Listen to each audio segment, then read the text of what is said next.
What's happening, fam? L.A.R movement still moving. Subscriber died trying. You see the thumbnail. Why Chad Wheeler is different. First, because it took too long for the story to come out. More importantly, because somewhere along the line, I heard Shannon Sharp say this, there's a caveat with white guys. So now we're going to put the mental health thing into this thing. He has a mental health problem. But here's the problem. You ask a person to bow to you, and they said no. So you tried to beat them to death, or beat her to death for doing that.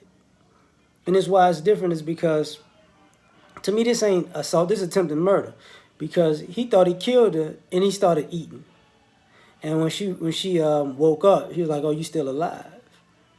This is why it's different, you know,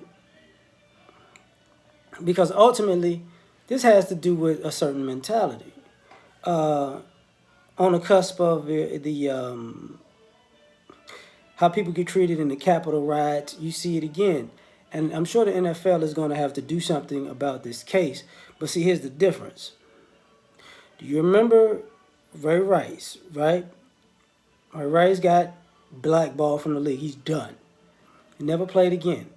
But who was the kicker from the Giants? Then now I can't even remember his name because they didn't want to. They always treated him with kid gloves. Right after Ray Rice, who wound up being in the league right after. Remember how they suspended Kareem Hunt. And what's different is you can do more damage if you're a white guy to a woman than if you are to a black guy and keep your job. Now, the other different thing is about this is his girlfriend was a black woman, because I doubt she's going to stay with him. That's why I'm saying was. And I'm doubting the NFL is going to look at it like with the same severity as they looked at it when Kareem Hunt kicked the white chick in the butt. I don't see it.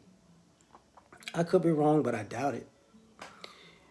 Furthermore, you got to remember, they basically, Earl Thomas got a gun put to his head and he got in trouble for it. So is things going to be looked at the same way? Absolutely not. Now, the other difference is we don't want to, how can I say this? Online, you don't hear swirlers talking about this.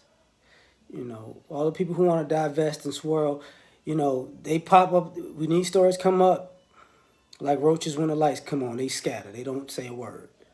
And I've been around the block long enough to know they're not. Or this rarely happens, blah, blah, blah. It throws a monkey wrench in the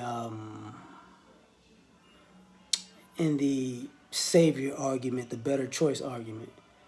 But another reason why Chad Wheeler is different is because we don't want to talk about it.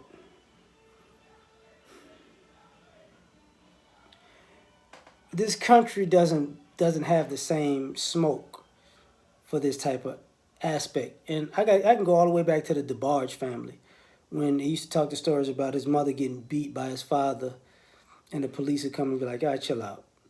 So, the fact that he got bonded out, and the fact that when you see the story, it says allegedly. You got pictures of the woman and it's still alleged. You get what I'm saying? It's still allegedly. This allegedly happened. And this is what I meant by the caveat part. When it's white, it's a whole nother ball game, a whole different ball of wax. And more so, when we got to bring stuff like this up over and over and over again, that's what puts pressure on the NFL. And unfortunately, there are black players who are caught with their hands tied behind their back because they have questionable past. Or even if they were proved innocent or they were set up, if they say something, they're going to throw their past up against them like they're guilty or something. So this is why it's different, because it's hard. You have to be squeaky clean to come out against this if you're a black man and those type of who wants to speak out against this, because they'll turn this on to you and us as a community, because they're trying to cover this guy's tracks. So that's what I think about it. Like, share, subscribe, or die trying. Peace.